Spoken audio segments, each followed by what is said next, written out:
Les marchés sont globalement toujours en hausse, mais des signes inquiétants pointent le bout de leur nez. Entre les nouveaux variants du Covid, la situation étrange dans laquelle se trouve l'emploi et l'inflation, nous vivons décidément une période bien instable. Aujourd'hui, je vous montre quels sont les facteurs fondamentaux qui se dégradent de façon inquiétante après plusieurs mois d'accalmie sur les marchés. Allez, c'est parti!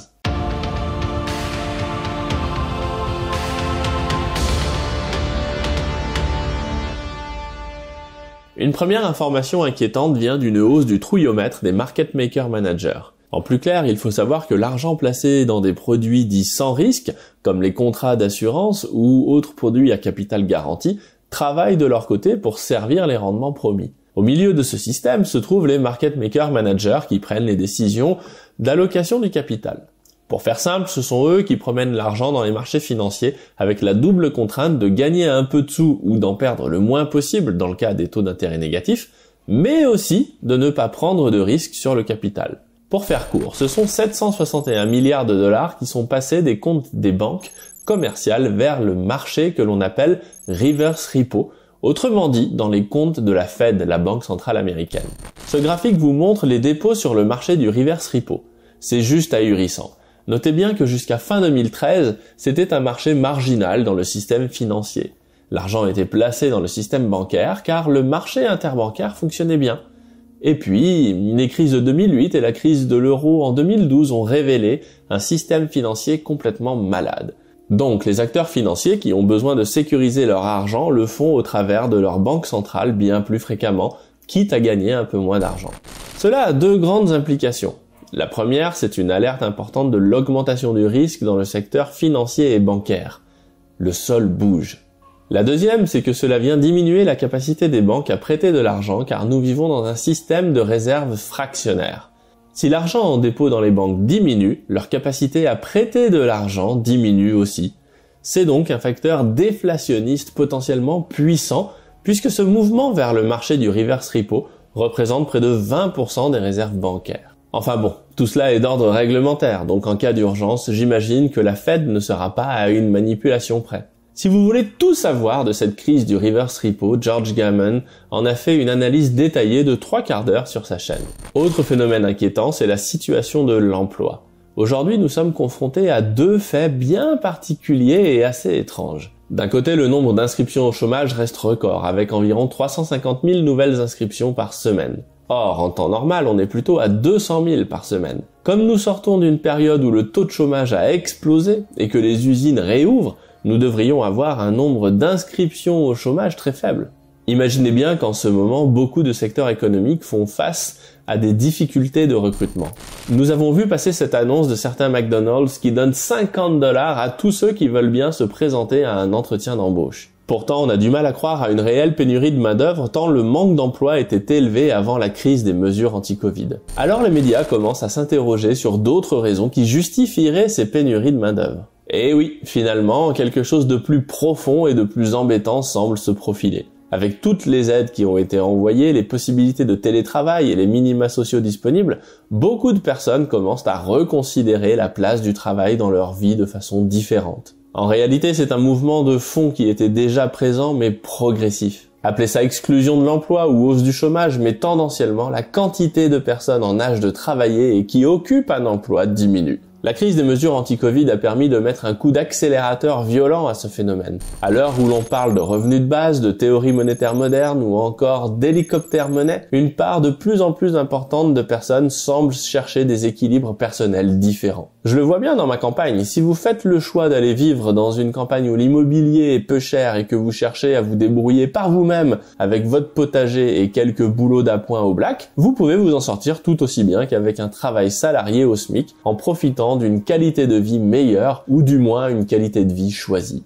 Alors oui, la façon polie de le dire dans les médias, c'est que les gens reconsidèrent le besoin de travailler. On touche là une limite fondamentale de toutes ces idées politiques qui ont pour point commun de faire précéder le revenu au travail. Normalement, il faut d'abord travailler pour ensuite toucher un revenu. L'inverse ne fonctionne pas et nous sommes en train de l'expérimenter en grandeur nature et à l'échelle de l'Occident. À mon avis, tout cela ne peut conduire qu'à un effondrement de l'État par une perte de valeur de la monnaie puisqu'il y a de plus en plus de monnaie et de moins en moins de travail. Bien sûr, ce n'est que mon avis. Autre point critique, la dynamique inflationniste s'est définitivement répandue à l'échelle mondiale selon nos modèles. Nestor indique que 12 pays sur les 18 que nous suivons sont passés en mode inflationniste. Il ne reste que la France, la Suisse, la Grande-Bretagne et le Japon qui résistent un peu. Et encore, si on regarde ces 4 pays dans le détail, ils ne sont plus qu'à un doigt de basculer. Seul le Japon a des chances de rester désinflationniste, éventuellement. C'est un réel problème car les régimes inflationnistes sont les pires configurations pour les marchés financiers et l'économie. Pour rappel, voici des performances pour chacun de ces 4 cadrans avec un recul de 140 ans. Vous pouvez voir clairement que les récessions en période d'inflation, la courbe rouge, sont un véritable massacre pour les portefeuilles financiers. Même lorsque vous êtes en croissance inflationniste, la courbe bleu clair,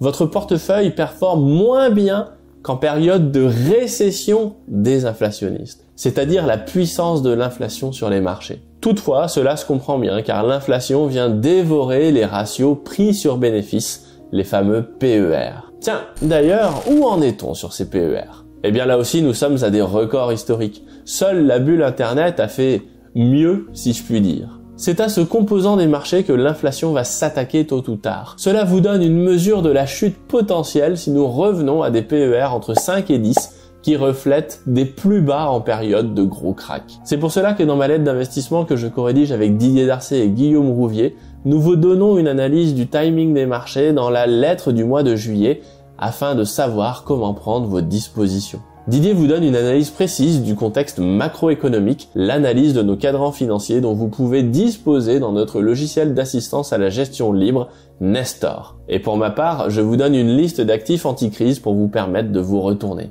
Enfin, Guillaume Rouvier nous donne ce mois-ci une valeur énergétique qui vous permettra de vous positionner sur ces problématiques d'inflation dans certaines conditions. Pour vous abonner à la lettre ou à Nestor, cliquez sur la fiche qui apparaît en haut à droite de l'écran ou via les liens en description. Enfin, dernier point essentiel, les marchés sont tellement tendus que la simple évocation d'une remontée des taux, même dans 2 ans de la part de la Fed, suffit à faire frémir les marchés à la baisse. Pourtant, il ne s'agit que d'une lointaine perspective. Imaginez ce que cela serait si la Fed avait annoncé une remontée des taux pour septembre ou même janvier. Enfin, demandez-vous si une économie pilotée par une banque centrale qui est incapable de laisser le prix de la monnaie s'ajuster à son niveau naturel a un long avenir devant elle. Trouvez-moi un seul homme normalement constitué qui gère son propre argent par lui-même, qui accepterait de le prêter contre rien, sauf un risque de non-remboursement. D'après les échos que j'ai dans mon entourage, les gestionnaires d'assurance et autres dirigeants du secteur bancaire sont bien au courant de tout cela.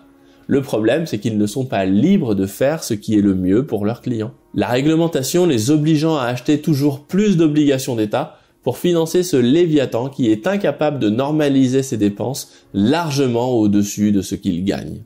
Nous sommes dans une période de répression monétaire où votre épargne est devenue la cible, la contrepartie du couple État et Banque centrale.